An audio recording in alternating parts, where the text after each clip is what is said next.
Vamos meditar em algo juntos. Salmo de número 115, versículo 4, diz o seguinte: os ídolos deles são prata e ouro, obras de mãos humanas. Diga comigo bem forte: os ídolos deles. Diga: os ídolos deles são prata e ouro, obras de mãos humanas. E olha que ter um ídolo de prata ou de ouro seria um negócio bem rico, né? Mesmo assim, são obras de mãos humanas. Obras de mãos humanas. Se nós pegarmos, deixa eu pensar em algo com você assim: top 10 das coisas sobre as quais a Bíblia mais fala, recomendando para nós não fazermos. Top 10. Recomendação bíblica para eu acertar, para eu ir direto ao alvo. Top 10, assim, bispo, vamos lá, top 10. Em 10º lugar. 10º lugar. O que a Bíblia mais me orienta a ir contra? O que a Bíblia mais fala contra? É sobre a hipocrisia, sobre a falsidade religiosa. Jesus ele condenou esse tipo de atitude que os fariseus faziam de maneira veemente no capítulo 43 de Mateus, mas isso também é dito em diversos outros trechos da Bíblia. Então, evite a hipocrisia. Em 10º lugar. Em 9º lugar, a Bíblia fala também sobre o furto e o roubo. São muitas instruções que falam: não roube, não defraude, não engane, tenha o que é seu. A Bíblia usa muitas citações. Então, são dezenas de citações. Em 9º lugar, para eu acertar. Em 10º, não seja hipócritas. Em 9º, não roube, não roube. Em 8º lugar, na 8ª posição, a Bíblia fala sobre a embriaguez. Mas eu posso beber um vinhozinho. Eu estava vindo lá de Beberibe sábado. A gente foi lá para um evento em Beberibe. Estava voltando para casa e depois tinha um evento lá no núcleo de José Walter. Então quando eu passei na PRF, ele me parou, pediu minha habilitação, beleza? E perguntou para mim: o senhor bebeu hoje? Eu falei: não. Posso fazer um bafômetro com o senhor? Eu falei: pode, por favor. Você já fez bafômetro antes? Fiz aqui nesse lugar, exatamente aqui. Por favor, assopre aqui. Se eu tivesse tomado uma taça de vinho, eu estaria impedido de dirigir, por exemplo, nós seria multado. Então, a Bíblia fala muito sobre a embriaguez. Em 10º lugar, embriaguez / glutonaria. Aliás, em 8º lugar, são diversas citações, de forma direta, em termos de 10 citações, indireta chega a 70 citações. Outro em 7º lugar, top 10, 7º lugar, que a Bíblia menos recomenda, mais me orienta a não fazer: inveja, ciúmes, tá certo? Aparece lá nas obras da carne, né? E Gálatas fala, Provérbios fala. E o ciúmes, ele fala de uma fraqueza humana, de uma deficiência humana. Então, em 7º lugar, de 20 a 56 citações, a Bíblia fala para nós não sermos ciumentos, não nos apegarmos a essas coisas dos ciúmes. Em 6º lugar, top 10, 6º lugar, que a Bíblia mais me recomenda. Em 6º lugar, a Bíblia me fala sobre o assassinato e ódio.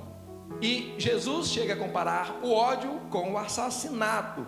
Tem aí em torno de 50 citações diretas, mais 125 citações indiretas. Ele fala: olha, não odeie, não mate, não faça isso. Então, top 6, né? Top 10, 6º lugar. Top 10, 5º lugar, que a Bíblia também me recomenda a não fazer, a não agir: ser mentiroso. Em 5º lugar, Provérbios fala, Jesus fala, e Jesus usou uma palavra muito forte quando falava de mentira. Ele diz o seguinte: olha, a mentira tem um pai, e o pai da mentira é Satanás. Então quem mente se faz logo filiado do diabo ali, mentiroso. Então, em 5º lugar, mentira, tá certo? Tem muitas citações sobre mentira. Em 4º lugar, top 10, 4º lugar que a Bíblia me recomenda é sobre a cobiça, né? Sobre a cobiça.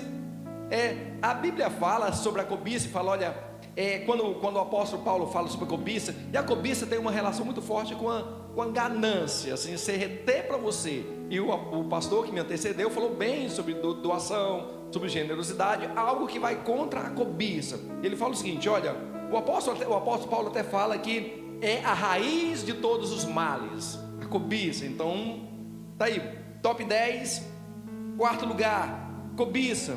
Tem de 40 citações diretas a 60 citações contando as indiretas. Top 10, terceiro lugar, que a Bíblia menos recomenda eu fazer, mais fala contra, é sobre o orgulho e a soberba.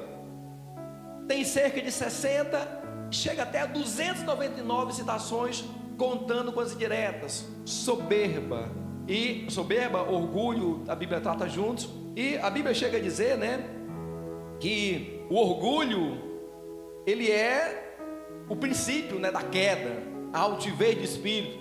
Quando você vê alguém orgulhoso, se prepara que logo na sequência ele cai. Então, em terceiro lugar, antes do orgulho, perdão, em terceiro lugar, top 10, em terceiro lugar, adultério. A Bíblia fala com muita clareza sobre adultério, fornicação. Tem de 80 a 100 citações falando contra esses males, tá certo? E em segundo lugar, o orgulho. E top 10, primeiro lugar, que a Bíblia mais vai falar contra e vai me recomendar a não seguir. Top 10, primeiro lugar, citação bíblica, é sobre a idolatria. Existem muitos textos na Bíblia sobre idolatria, mais de 200 citações diretas sobre idolatria. Se nós fôssemos perguntar a Deus, eu quero agradar o teu coração, como é que eu faço? Como é que eu quero ir direto ao ponto? Deus iria me dar uma relação muito parecida com essa, sendo que a idolatria estaria entre as primeiras atitudes as quais Ele quer que nós não façamos. Idolatria. Mas a idolatria, ela tem uma conotação assim muito forte, porque a idolatria é algo que você pratica de maneira natural, sem perceber, tá certo?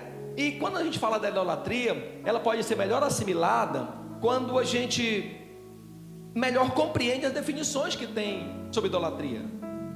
A idolatria, por exemplo, de citação bem direta, a idolatria é uma adoração a ídolos que implica em colocar no lugar da adoração a Deus tudo aquilo que era inerente a Deus, qualquer coisa.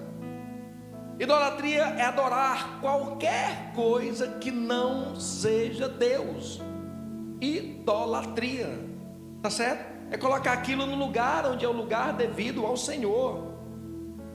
Idolatria é tudo aquilo que ocupa o lugar central, que pertence exclusivamente a Deus. A idolatria, ela consiste numa substituição do Deus verdadeiro por um Deus falso, porque o apóstolo Paulo até fala, né? Porque mudaram a verdade de Deus em mentira. Romanos capítulo 1, versículo 12, versículo 25. Adoraram a criatura ao invés do Criador. Idolatria, podemos ainda entender que ela vem do grego eidolon, quer dizer ídolo mais latria, adoração, ou seja, adoração a ídolo, idolatria, tá certo? Adoração a alguém que ocupa na nossa vida um lugar que pertence somente a Deus. A idolatria pode ser ainda entendida de maneira muito simples, é qualquer coisa que nós colocamos com o poder de nos abençoar, bênção essa que só deveria vir do próprio Deus. Eu estou fazendo uma promessa para alguém, é uma idolatria. A idolatria é inventar ou ter a confiança em algum outro lugar, em alguma outra posição, em algum outro ser, em alguma outra pessoa que não seja o Deus verdadeiro. E a idolatria, de maneira muito simples, por que a Bíblia fala tão veemente contra a idolatria? Porque a idolatria, ela é um pecado dos mais sutis que nós podemos fazer ou ter.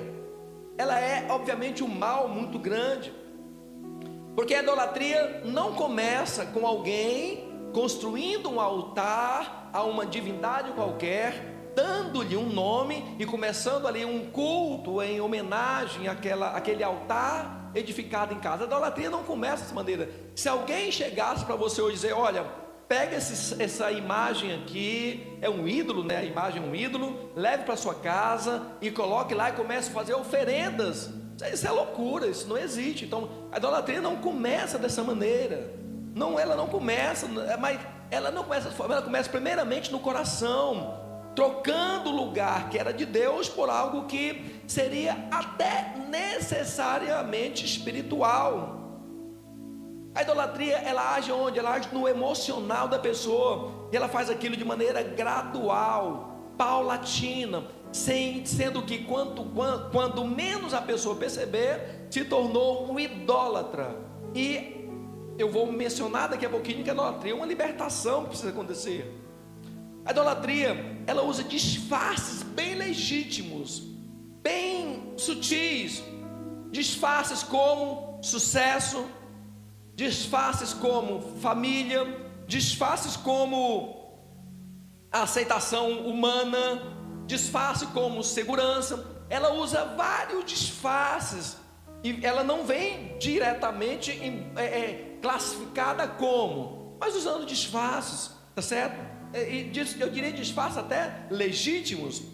A idolatria, ela se alimenta de uma necessidade humana.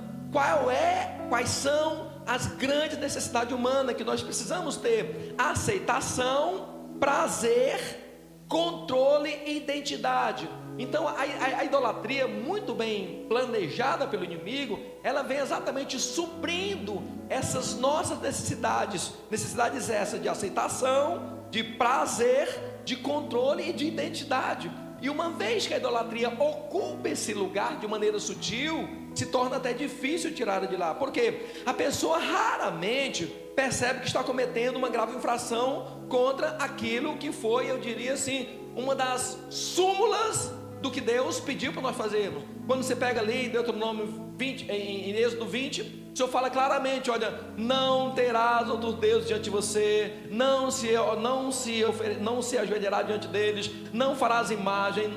É muito claro, é muito específico, é muito esclarecedor, mas ela é tão sutil que a pessoa não percebe que está colocando alguma coisa no lugar que era especificamente de Deus. A idolatria é perigosa porque ela age onde? Ela age de uma forma fazendo com que nós naturalmente a aceitemos. Você não está fazendo algo errado, você não está infringindo. Olha só, eu vou falar de uma idolatria de maneira muito simples para você entender. Qual de nós, preste atenção, qual de nós não tem um amor muito grande à sua mãe? Seria alguém desumano. Humanamente falando, nós temos um amor à nossa mãe. Então, nessa nossa necessidade de prazer com a mãe, a idolatria age apresentando alguém que pode ser o lugar de uma mãe. E alguém diz, preste atenção, não, mas eu não estou adorando a essa imagem dessa pessoa, eu estou adorando, olha aí que está, eu estou falando, estou me relacionando, estou dizendo algo para uma mãe, a mãe de Jesus. Qual é o filho que não ama sua mãe? Gente, é com sutileza que é apresentado realmente, muita sutileza. E a gente vê assim naquelas reuniões, aquele apego, que, meu Deus, que loucura é essa, assim, um apego a algo que é uma idolatria. Porque se nós pegarmos a história no começo, e eu preciso dizer isso para vocês com muita clareza, não é falando contra a Maria, que em hebraico seria Miriam, não é contra a mãe de Jesus, Miriam, mas é contra o que foi criado no entorno dessa imagem, dessa pessoa. Até no século, até a década de 50, Maria era somente a mãe de Jesus. E o catolicismo, para não perder mais adeptos, entendendo essa necessidade que a pessoa tinha de ter esse prazer, criou então uma figura, uma deidade, a quarta pessoa da Trindade, que não é mais três, são quatro, chamado de Maria. Mas essa ideia de Maria, ela performa desde Nimrod, lá em Babel, passou por Nimrod, lá na Babilônia, entrou no Egito, voltou para a Babilônia, chegou na Grécia, entrou para Roma e depois se instalou no cristianismo. E é difícil a pessoa entender isso, tá certo? Então, a idolatria, ela é algo muito perigoso, porque ela age de modo que nós aceitemos. Ela age na sutileza, ela entra devagar, ela não cria alarde, ela se disfarça, né? Tipo assim, eu preciso fazer disso porque eu me sinto melhor, eu me sinto mais seguro, eu me sinto mais feliz. A idolatria, ela se apresenta com amor, né? Amar excessivamente pai, filho, marido, mulher, dinheiro, qualquer coisa que eu ame excessivamente, estou constituindo uma forma de idolatria. Ela veste-se de sucesso. Por exemplo, eu preciso transformar a minha carreira, o meu status, a minha identidade, o meu valor. Eu preciso me esconder atrás de boas coisas que eu faço. Não é algo ruim fazer isso. Então ela age dessa maneira. A idolatria mascara-se com prazer, busca de satisfação, entretenimento, comida, sexo, rede social, qualquer coisa que você imaginar. Ela se disfarça de segurança porque é mais fácil, é muito mais autêntico, fácil acreditar numa conta corrente com dinheiro do que acreditar que Deus vai mandar um corvo trazer carne para você comer à beira de um rio que está acabando a água e começando uma seca de mais 3 anos. É muito mais fácil fazer ali, como em Gênesis 20, quando o Senhor falou para Isaac: Isaac, fica aqui na terra e semeia na terra, não vá para a terra outra estranha. E Isaac ficou, mas Senhor, era sem lógica, porque as previsões de tempo era que teria uma grande seca. E Isaac então ouve a voz de Deus contra aquilo que seria normal, prepara o solo seco, semeia a semente, as pessoas dizendo que ia morrer, e Deus então, com aquela semente semeada em solo seco, Deus mandou uma produção tão grande que a partir daquele dia ele foi chamado de riquíssimo. Mas até chegar ao ponto de você ver Deus fazendo algo, de você perceber e sentir com os seus olhos e com as suas mãos, aquilo tem uma obediência. Então é mais fácil não acreditar naquilo, é mais fácil fazer coisa que seja palpável, que seja real, que seja muito real. Então a idolatria se justifica com racionalização, tipo assim: não, o que eu estou fazendo não é idolatria. Não diga que eu sou idólatra. Eu não me enquadro nesse negócio. É uma perturbação mental mesmo, eu não me enquadro. Todo mundo faz. Sabe, queridos, eu estou aqui nessa procissão, seguindo esse negócio aqui, mas Deus, Ele é amoroso e misericordioso. Deus conhece o meu coração.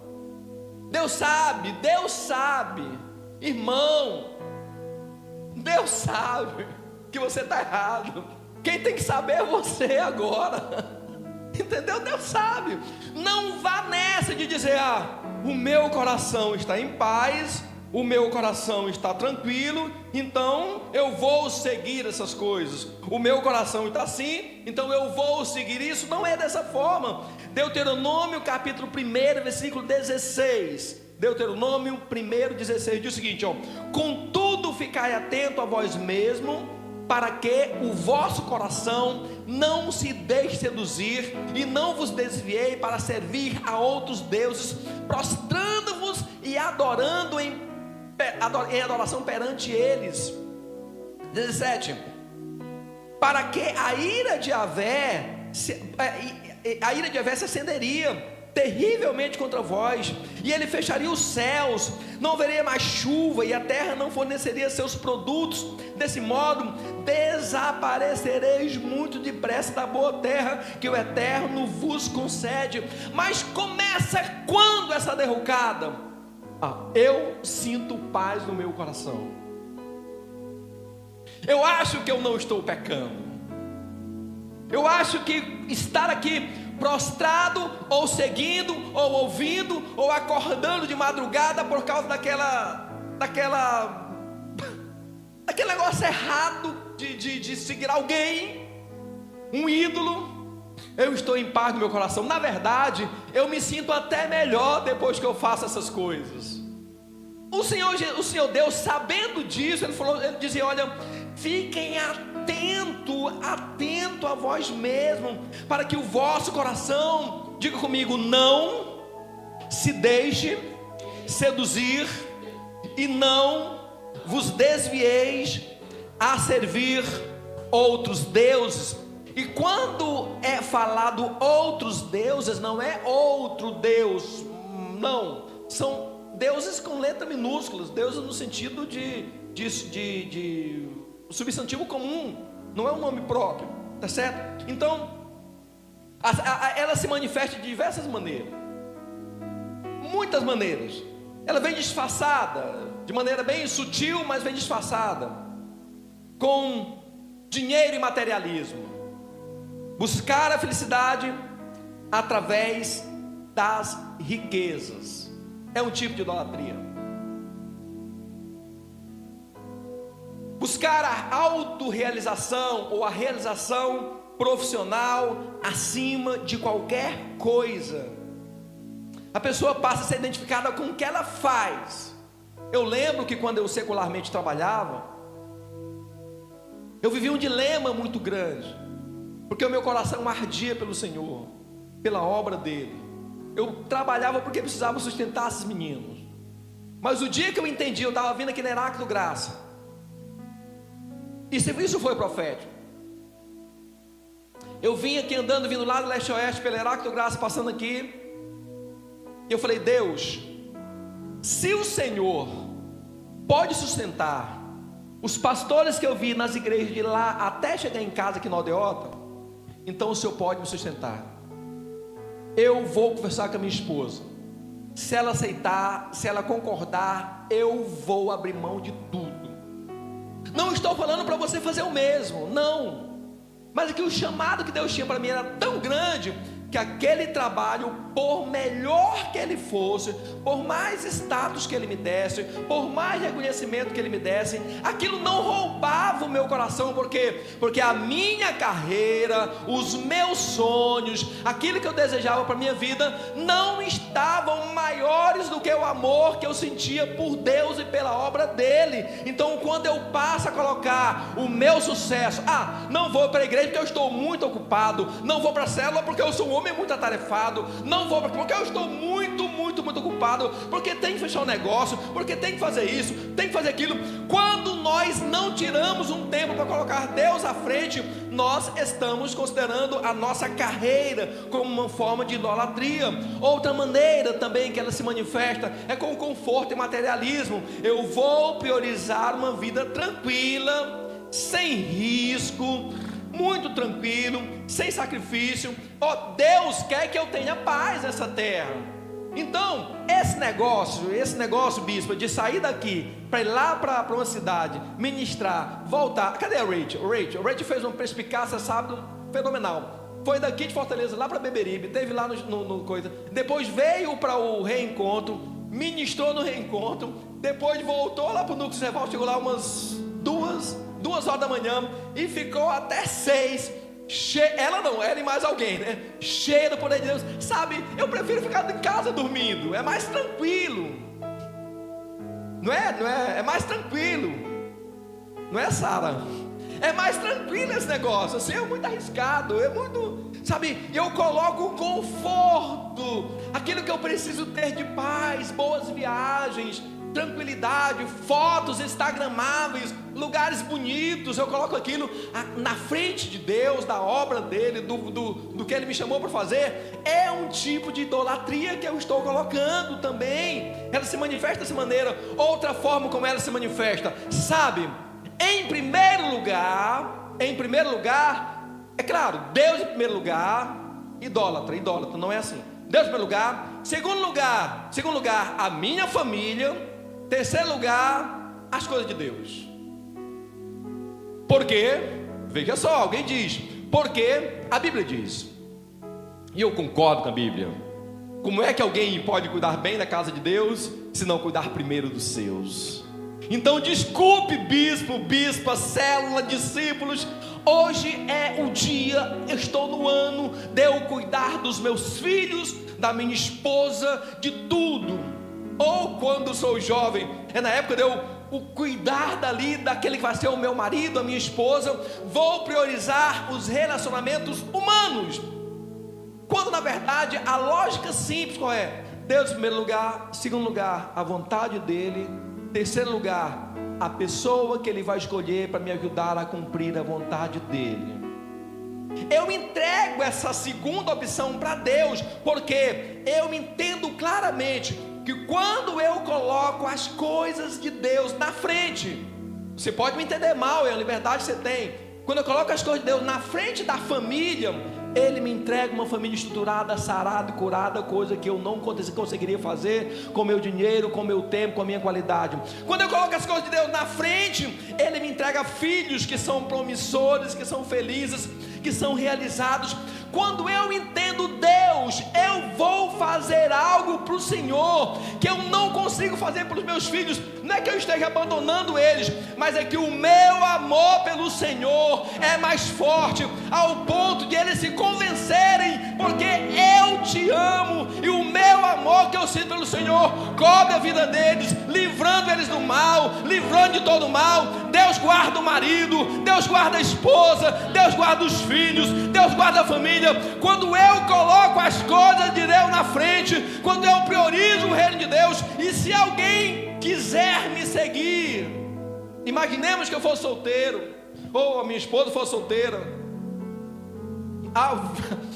há quase 30 anos atrás, há 30 anos atrás nós éramos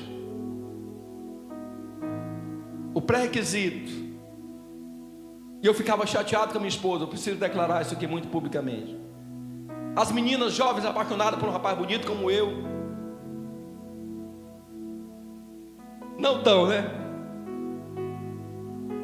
Geralmente escreveriam cartas de amor, escreveria na agenda, e eu curiosamente pegava as cartas dela, não recebia, lógico, pegava as agendas, as coisas dela. Deus é amor, eu te amo, Deus, o Senhor é minha vida, nesse dia Deus falou comigo, Deus. Cadê eu na vida dela? Eu era a resposta de oração, só isso. Você entende? Quando você coloca as coisas de Deus na frente, Deus vai preparando o que Ele tem de melhor para a sua vida.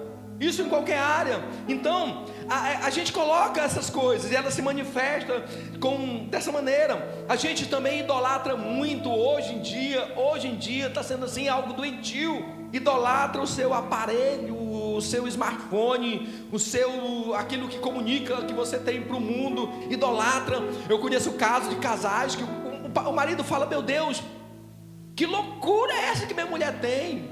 E ela também com ele, lógico.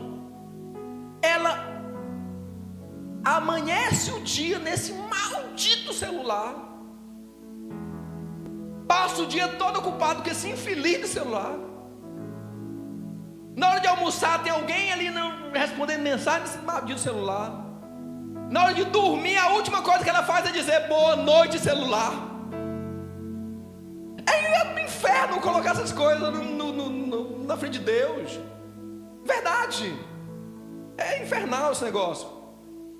Outros colocam como idolatria, se manifesta de maneira muito sutil, quando você passa a defender o meu partido político, o meu candidato, o melhor de todos. Gente, paciência. O que Flávio Bolsonaro queria pedindo dinheiro para o Varcaro? Paciência, meu povo. Esse povo erra. De verdade, se o Flávio Bolsonaro, presta atenção, tivesse falado: Brasil, nós precisamos de tantos milhões para terminar o filme do Bolsonaro. Quem acreditar no Brasil numa mudança, faça um pix de R$1, de 2, de 3, de 4. Tinha sido uma comoção nacional e os milhões do filme teriam sido pagos. Mas não, é mais fácil aquele político fazer fazer artimanhas, petições, ali acordados. Então, eles falham, políticos falham. É porque o Lula é o pai dos pobres. Se eu fosse pobre, eu não queria ter pai. De verdade. Eu queria pelo menos meu pai fosse rico. Não idolatre ninguém, é sério, assim, de verdade. As pessoas falham, depois você se decepciona, as pessoas mudam, elas falham, as pessoas querem o bem-estar delas. Então, quando você coloca o seu partido político, a sua ideologia na frente, é um tipo de idolatria. Diante de tais verdades, quais são? Eu quero citar pelo menos 2 males. Quais são pelo menos 2 males que a idolatria provoca na minha e na sua vida? O primeiro deles, Oséias capítulo 4, versículo 12. A idolatria, por tão sutil que ela provoca uma opressão para a família. Toda casa aonde tem um idólatra, a família dele é opressa. Oséias capítulo 4, versículo 12. Eis que meu povo tem consultado ídolos de madeira e de um pedaço de pau, acreditam que recebem respostas. Ora, um espírito de prostituição os seduz, e eles, prostituindo-se, se afastam e abandonam o seu Elohim, Deus. Oferece sacrifício nos altos dos montes e queimam incenso nas colinas, debaixo das árvores frondosas, como o carvalho, o álamo, o terebinto, pois a sombra que elas propiciam é aconchegante. E assim, devido a essa idolatria, e assim as vossas filhas se tornam prostitutas e as vossas noras cometem adultério. A idolatria, deixa eu exemplificar para você bem aqui. É um exemplo, bem, pastor Francisco, vem aqui. Imagine a cena. Pastor Francisco fica de joelho bem aqui orando, rezando, pedindo algo aí para uma imagem.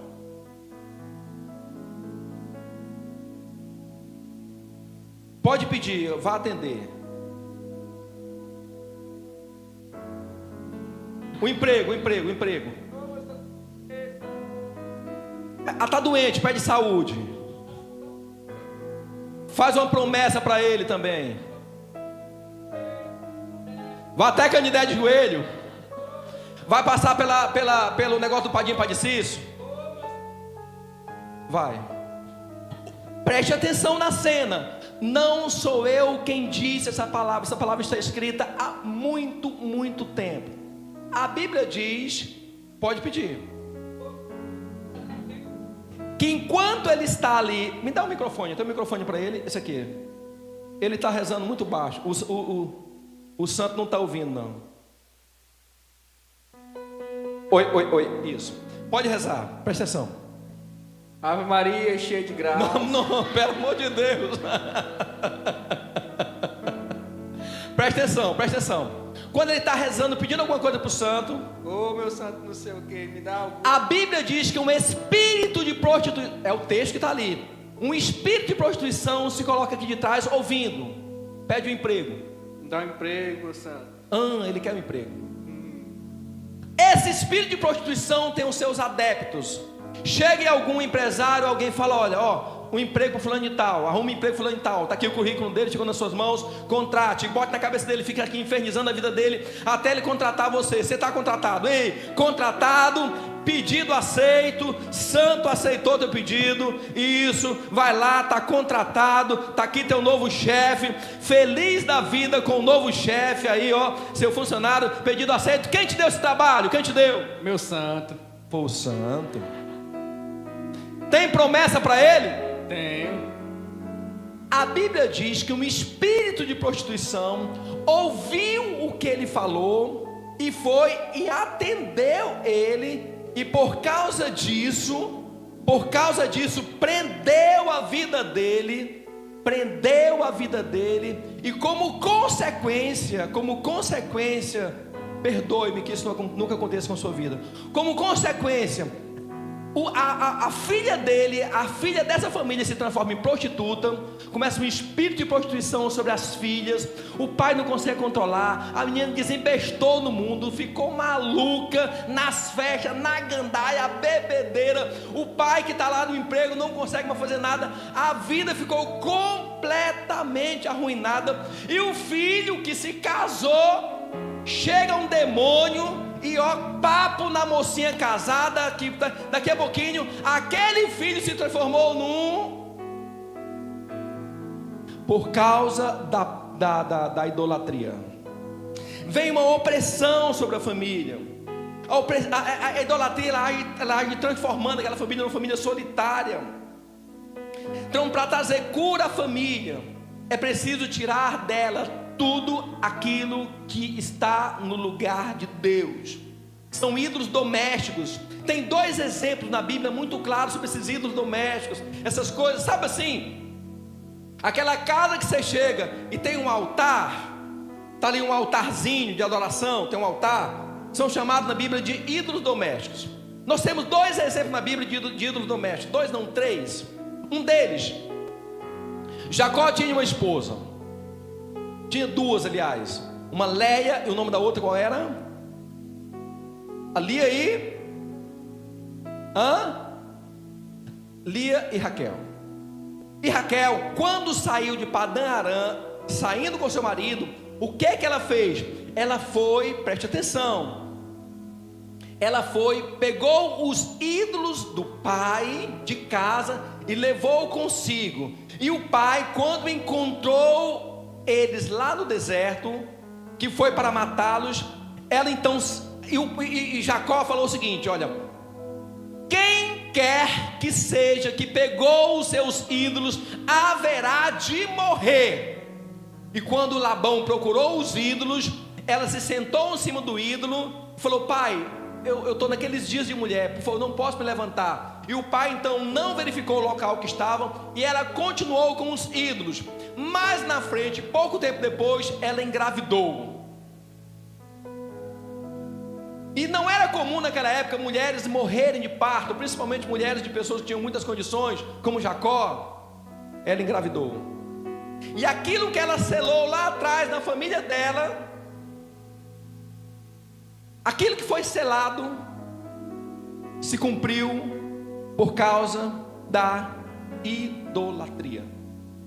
Um outro exemplo está lá em Juízes, quando Mica chega lá, pega uma prata com sua mãe, constrói um ídolo, aí chega a tribo de Dan, leva com ele aqueles ídolos, e passado tempos depois, aquele ídolo se transformou numa destruição completa para toda uma tribo de Israel. Por quê? Porque existiam ídolos em casa. Esses ídolos em casa, eles davam para eles uma falsa confiança em Deus. Tanto Raquel quanto Mica roubaram. Então o roubo se manifestava, o engano se manifestava, haviam divisões e conflitos. Tinha também um sincretismo religioso, quando a pessoa pensava: não, e essa questão é muito forte, eu estou adorando a Deus, seguindo ídolos. E na verdade, nesse momento, o que acontecia? Havia uma divisão muito grande de entendimento. Deus não era adorado. Tiveram muitas coisas ruins. Tinha uma falsa segurança, porque os ídolos prometiam proteção, mas não protegiam. Então, existia ainda um afastamento do plano de Deus, e existia um juízo de Deus previsto. Por quê? Porque a presença daqueles ídolos, na verdade, enfraqueciam a fé verdadeira em Deus. E quantos de nós não constituímos ídolos domésticos? E por causa disso, nós passamos a assistir destruições e mais destruições em nossa família. A culpa não é daquele rapaz ou daquela moça, a culpa é daquele pai que não soube quebrar a idolatria dentro de casa. Não soube corrigir os filhos quando a idolatria quis se manifestar. A culpa é daquele pai que ofereceu ali a sua vida, sacrifícios para aquele ídolo, e agora está colhendo as consequências. Querido, não existe almoço de graça. Toda vez que o demônio faz uma coisa, ele vai querer algo em troca, e sempre o que ele quer em troca é maior do que o que ele fez de favor. A pessoa acha que recebeu uma benevolência, acha que recebeu uma bênção, mas na verdade contraiu uma dívida para a sua geração pagar. Mas hoje, como profeta de Deus, eu vim quebrar esse jugo na sua vida, vim quebrar esse jugo de opressão, para dizer que para isso se manifestou o Filho de Deus, para desfazer as obras do diabo.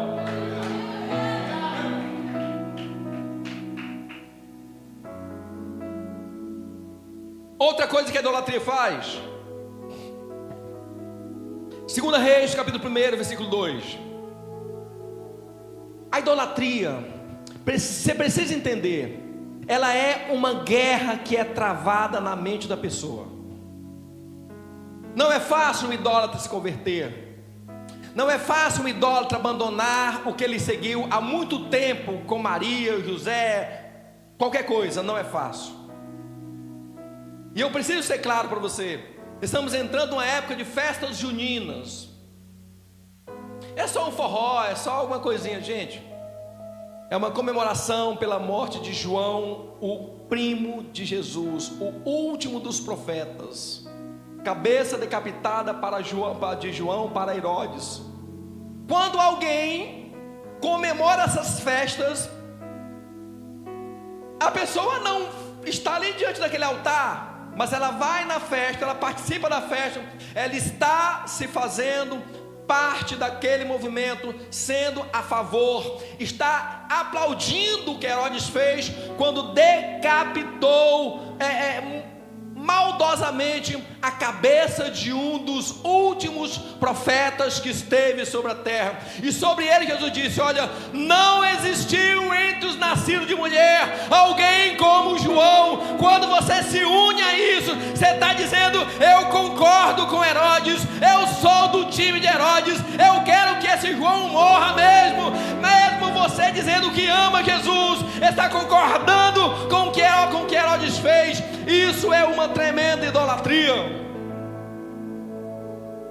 A idolatria é uma guerra espiritual. 2 Reis, capítulo 1, versículo 2 e 4 diz o seguinte: olha, Acasias, filho de Acabe, rei de Israel, caiu, se machucou, tinha ferimentos, não sarava, e ele mandou uma mensagem de um mensageiro dele, falou: ó, vão e consultem lá em Ecrom, consultem a Baal-zebube e pergunte: Baal-zebube, eu sararei deste mal, dessa queda? Mas o anjo do Senhor falou com Elias, o tisbita. Elias se colocou no caminho, e quando os homens iam a caminho de Baal-zebube, ele se encontrou com eles ali e partiu. E 2 Reis 1,16, e Elias disse: olha, vão e voltem e diga ao rei de vocês que ele haverá de morrer, porque lá no final, 2 Reis 1,16,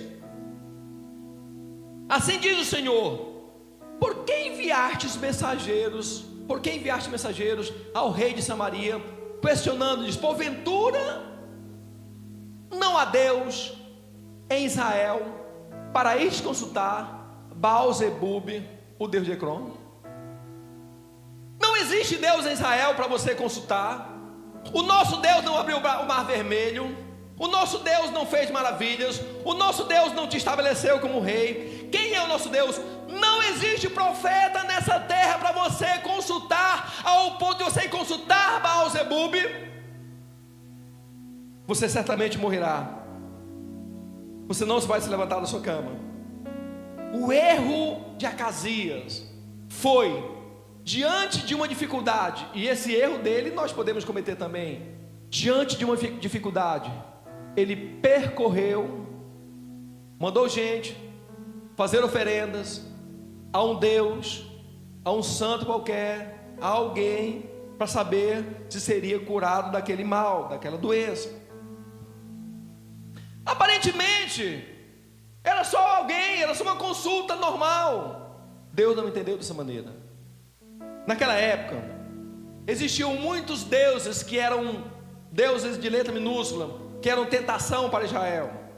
Um deles era Baal-zebub, que é o que nós temos agora, é chamado de Senhor das Moscas, aquele mesmo mencionado lá, Beelzebub, o Deus das moscas, das coisas sujas, das imundícies, das coisas fedidas, daquilo que é nojento, daquilo que deixa a pessoa fedorenta, dominado por Baal-zebub. Ele era de Ecrón, numa cidade filisteia, e ele era consultado porque ele era bom de adivinhação. Tinha Baal, que era o principal deus que existia lá naquele local. Acabe e Jezabel construíram altares para ele. Tinha Azerá, que era a deusa da fertilidade. Tinha Astarote, que era a deusa da guerra, do amor, da fertilidade. Tinha Dagon, que era o principal deus dos filisteus, que era o pai de Baal em algumas tradições. Tinha Moloque, que era o deus amonita associado ao sacrifício de crianças. Tinha Quenos, que era o deus nacional dos moabitas. Tinha Baal Peor, uma manifestação de Baal ligada à imoralidade sexual. Tinha os serafins, que é os ídolos domésticos. Tinha muitos outros tipos de Baal. Então o que esses ídolos daquela época representam hoje? Como é que eu me identifico? Mas foi só na época daqueles profetas. Hoje comigo é diferente. Queridos, Baal-zebub naquela época, hoje significa para nós, e eu preciso dizer isso para vocês, significa de maneira muito clara: buscas por tarô, horóscopos, astrologia, sessões de espiritismo, tudo aquilo relacionado à espiritualidade é a mesma manifestação do Baal-zebub naquela época do rei Acasias. O deus Baal representa hoje o que? O dinheiro, sucesso profissional, o consumo, acreditar que se você tiver mais dinheiro você vai ser mais feliz. Azerá significa hoje a sexualidade livre, a pornografia, a sensualidade, o romantismo excessivo, o culto ao corpo, relacionamentos baseados em prazer, é o sexo fora do casamento, é uma vida completamente desregrada. Moloque hoje significa o aborto por conveniência, carreira, família, negligência dos filhos. A gente sacrifica o futuro de todos por causa do sucesso, do conforto. Nós sacrificamos nossos filhos, e eu preciso dizer isso para você de maneira muito clara. Nós sacrificamos o futuro dele, fazemos com ele a mesma coisa que era feita naquela época com o Moloque, quando nós pegamos o nosso filho e damos para ele um aparelho celular, para aquela criança de 1, 2, 3, 4, 5 anos, 6 anos, 7 anos, 8 anos, que não tem ainda uma mente preparada para ver o que esse celular diz, e começa a ver besteira, passando tela, ver besteira, o cérebro vai acelerando, a pessoa vai perdendo controle, vai ficando ansiosa, vai ficando difícil conviver. Por quê? Porque a mente está viciada nesse negócio aqui. É a mesma coisa que era feita naquela época com o sacrifício de criança. Nós pais estamos perdendo completo controle na educação dos nossos filhos, e eu, como profeta de Deus, preciso te dizer que se você não cuidar dos seus filhos, o mundo vai cuidar, Moloque vai cuidar, e depois você vai chorar quando não tiver mais jeito. Mas hoje tem jeito. Terafins são os ídolos domésticos, amuletos, cristais, tudo aquilo que você tem para trazer sorte, para fechar um negócio, para fazer alguma coisa, tudo aquilo que você coloca como a família em primeiro lugar, são os terafins. Tem uma palavra, vamos ficar em pé, eu quero orar com você.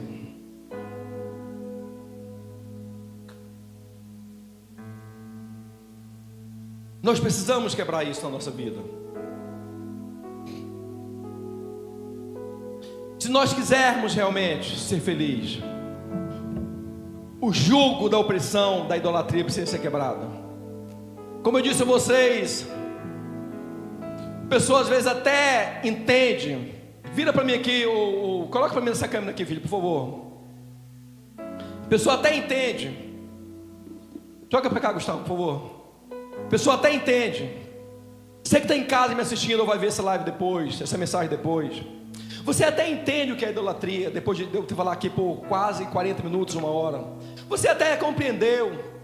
Mas eu quero que você entenda também que largar a idolatria não é apenas uma questão de você decidir, é uma questão de opressão. Se fosse apenas uma decisão pessoal, não existiriam drogados, não existiriam viciados, não existiriam pessoas com um completo descontrole da vida. Não é apenas uma decisão, a decisão é o primeiro passo a ser dado, mas acima da decisão vem uma autoridade de Deus sobre a sua vida, através do sangue de Jesus, para livrar você completamente dessa idolatria que tem destruído a sua vida, destruído a sua casa, destruído o futuro dos seus filhos, destruído a sua família. Mas eu, como profeta de Deus, venho te dizer nessa noite que o Deus que eu sirvo é o Deus de Israel, não é Baal-zebub. E existe Deus nessa casa para mudar a sua vida, a sua família. E hoje Ele quer mudar você de maneira profunda, trazendo paz, trazendo felicidade, trazendo vida. Quando você colocar Deus na frente de tudo, as coisas vão dar certo. Creia tão somente. 1 João capítulo 5, versículo 21. Esse sincretismo religioso que é tão perigoso, é algo tão comum hoje nas igrejas, tão comum. A gente mistura cristianismo com filosofias, Deus mais lei de atração, Deus mais horóscopos, igrejas que não pregam mais a verdade, igrejas que trazem você para satisfazer, para massagear o seu ego, para dizer que você é bom, que você vai vencer, que você vai ser vitorioso. Gente, eu não estou aqui para dizer que você será um derrotado, ao contrário, mas eu quero dizer que também não sou eu que vou determinar o seu futuro. Quem vai determinar a bênção de Deus na sua vida é o seu posicionamento com Deus. É isso que precisa estar fixado nessa noite. Não sou eu, não é o que eu digo, é o que Deus vai fazer. Você não precisa acreditar no que eu falo, precisa acreditar na palavra que eu prego, porque ela é vida e ela vai te dar vida nessa noite. Se você recebe, dê uma salva de palmas ao Senhor com alegria.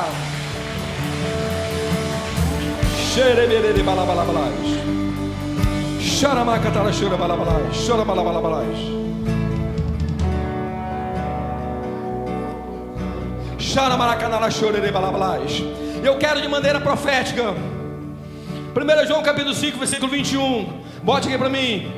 Diz o seguinte: filhinhos, acautelai-vos com os falsos deuses. Diga comigo, filhinhos. Diga, filhinhos, acautelai-vos. Tenha cuidado com os falsos deuses. Filhinhos, tenha cuidado com os falsos deuses.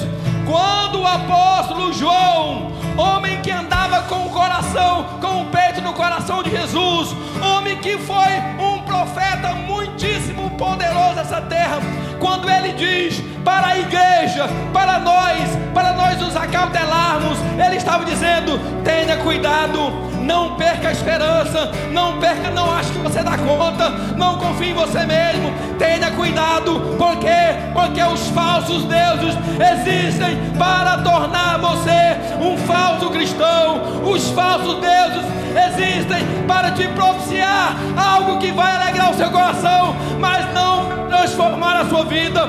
Os falsos deuses existem para te dizer algo, mas que não tem compromisso nenhum com a sua eternidade. Os falsos deuses existem para que você se sinta melhor, mas não se sinta transformado. Então eu corroboro com o que João disse, que eu preciso ter cuidado com os falsos deuses. Eu preciso ter cautela, eu preciso ter cuidado, porque eles são sutis, eles entram, eles oprimem, eles fazem com que nós sejamos completamente destruídos através do momento em que nós colocamos alguém no lugar de Deus. E eu hoje quero quebrar com você essa opressão maligna e dizer que Deus dizer que o Senhor, Ele quer que você coloque Ele como primeiro lugar. Elenque agora algo. Se a primeira coisa que você faz no dia e a última que você faz, comece a mudar a partir de hoje. Se você se satisfaz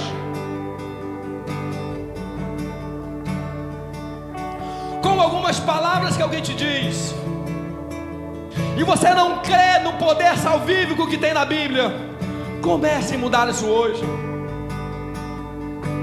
Se você acredita que pode chegar em qualquer lugar pelo seu muito esforço ou trabalho, comece colocando a sua vida hoje diante de Deus, porque é Ele quem leva, Ele quem traz, Ele quem muda, Ele quem coloca, Ele quem abre, Ele quem fecha, é Ele quem faz todas as coisas, colocando Ele em primeiro lugar.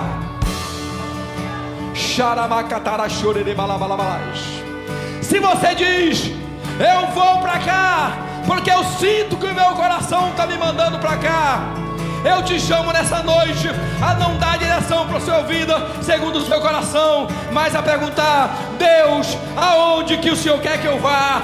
Em que local o Senhor quer que eu durma? Aonde o Senhor quer que eu faça? Deus, eu quero fazer a tua vontade, porque ela é boa, ela é perfeita, ela é agradável. E não tem ninguém que faça essa vontade que seja ruim, que seja imperfeito ou que seja desagradável. Então coloque Deus na frente dessas decisões.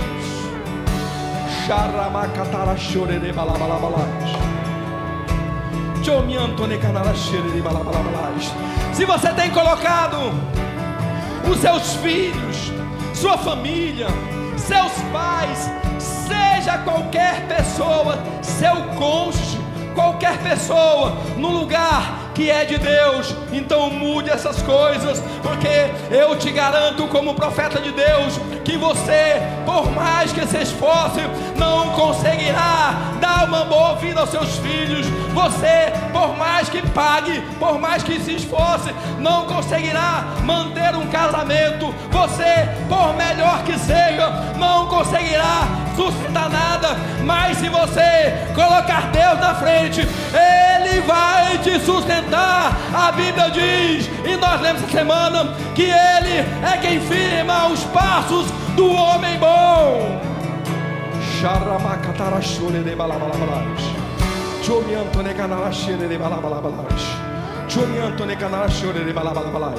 Pegue na pessoa que está do seu lado agora como um profeta de Deus.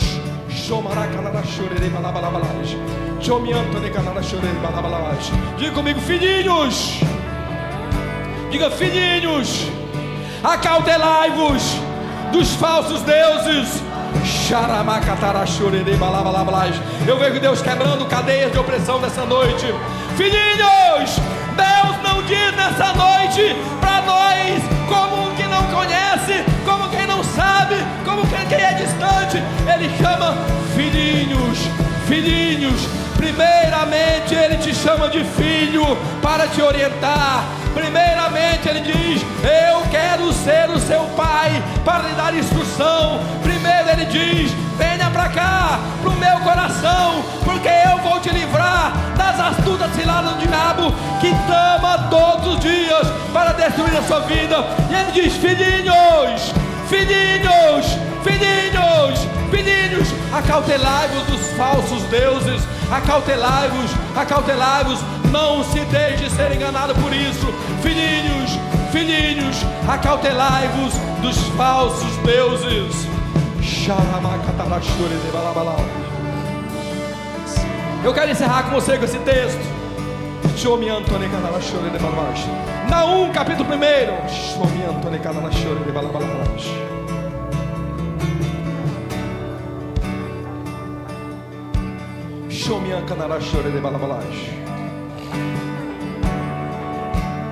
Agora, pois, como eu disse para vocês, Uma das principais qualidades de um discípulo de Jesus, qual é? Ele é desapegado. Ele não se fixa em nada. Tudo que ele quer é agradar o coração de Deus. Se Deus mandar ficar, ele fica. Se Deus mandar ir, ele vai. Se Deus chamar para o norte, ele vai. Para o sul, ele vai. Para qualquer lugar que Deus direcionar, ele vai. E ele cresce amando o Senhor. E aonde ele chega, a bênção de Deus está sobre ele, sobre a casa dele, sobre a família dele. Por quê? Porque ele ama o Senhor. Então, o que eu quero dizer para você essa noite é que Deus, Ele fala o seguinte para nós: agora, pois, quebrarei o jugo que está sobre o teu pescoço e romperei as tuas correntes. O Senhor diz: eu vou quebrar aquilo que está sobre o seu pescoço. Eu vou quebrar o jugo que oprime você. Eu vou quebrar as correntes que te oprimem. Não sou eu quem digo, sou eu quem prego nessa noite que o Senhor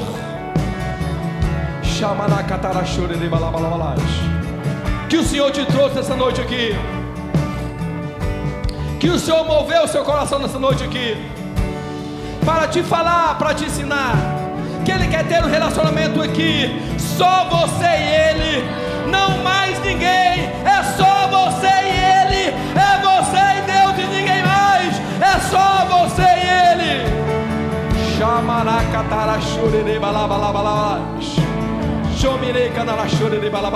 Se Deus ainda não respondeu o que está orando, é porque ainda não chegou o tempo. Mas quando Ele responder, será uma resposta tão poderosa que o seu coração vai celebrar. Se o tempo ainda não chegou, continua esperando, porque a resposta virá. E quando vier, você vai saber que foi Ele quem fez. Por quê? Porque o jugo da opressão foi quebrado sobre o teu pescoço.